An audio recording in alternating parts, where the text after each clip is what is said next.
Баршаңызға қайырлы күн. Сіздермен бірге Жансая. Бүгін сіздерге хамир хасидтің жасау жолын көрсететін боламын. Менімен бірге видеоның соңына дейін үзбей көруіңізді сұраймын.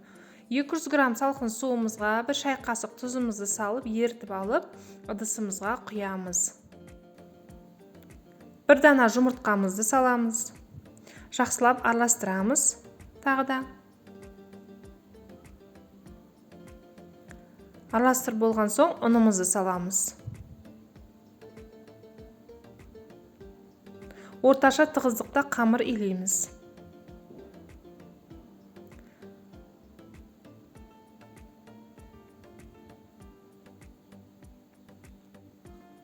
Міне көріп тұрғандарыңызда дәл осындай тығыздықта болады қамырымыз.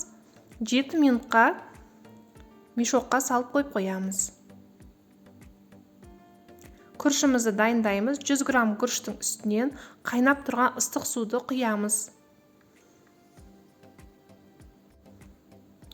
Араластырып жіберіп, бетін жауып қойып қоямыз 20 минутқа. Яғни суымыз суығанша тұрады. 7 минут өтті. Қамырымызды тағы да 1-2 зуалалап 5 минутқа қойып қоямыз. Қамырымыздың июі қану керек.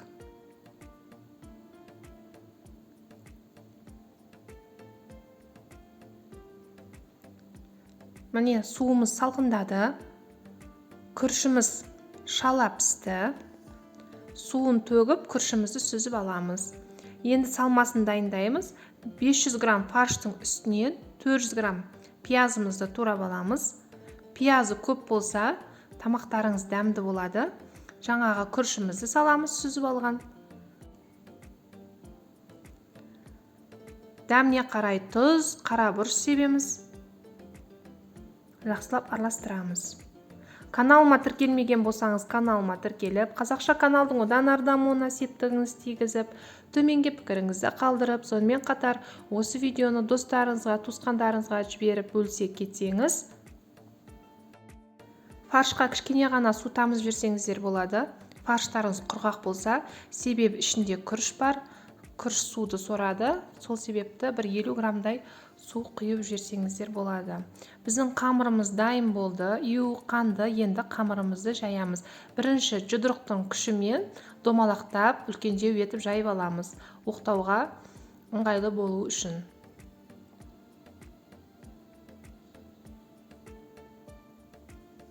Менің каналымда бұдан да басқа дәмді рецептер бар. Ыстық тағамдардың, салаттардың, жазғы салаттардың рецептері бар.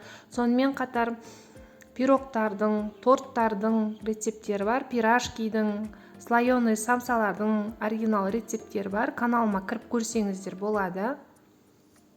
Қамырымыз дәл осындай жұқалықта жайлады.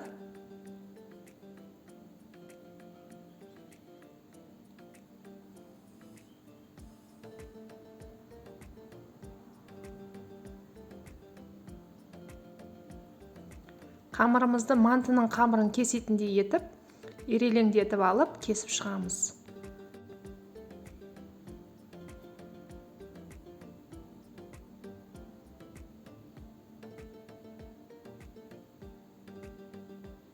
Яғни қамырымыз 4 бұрышты болуы керек. Каналыма тіркелмеген болсаңыз, каналыма тіркеліп, қазақша каналдың одан ары дамуына септігіңіз тигізіп, төменге пікіріңізді қалдырып, сонымен қатар осы видеоны достарыңызға, туысқандарыңызға жіберіп бөлісе кетсеңіз, менімен бірге видеоның соңына дейін үзбей көруіңізді сұраймын.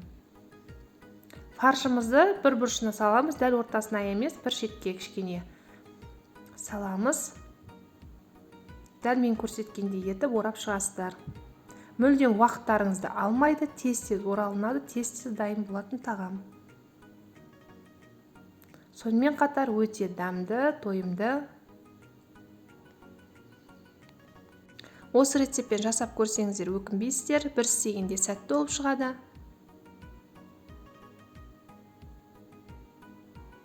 Ең бастысы салмасы, салмасында пиязы көп болса, өте дәмді болады, сулы болып шығады. Мантаваркамызды осылай майлап аламыз.